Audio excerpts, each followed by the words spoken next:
He said I was too secretive right as he slammed the door, but he'd been making up excuses for weeks, working late, disappearing during weekends, always with that slippery look in his eyes.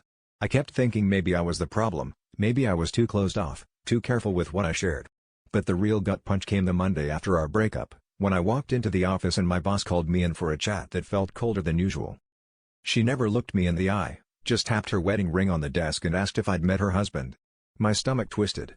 I'd seen a photo of them once, tucked away on a shelf, but I thought nothing of it. He was always traveling for work. Then she showed me a recent picture of them on vacation, and I saw the same tattoo on his wrist that I used to trace with my fingers in bed. My face must have gone white.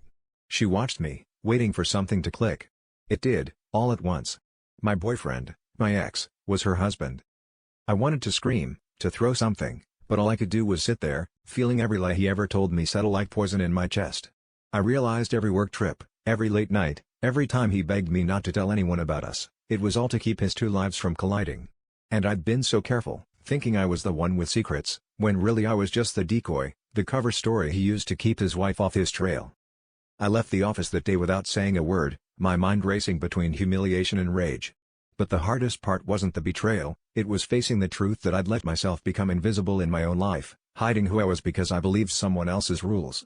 Now, every time I look in the mirror, I wonder, was I ever really secretive at all, or was I just too scared to demand the truth?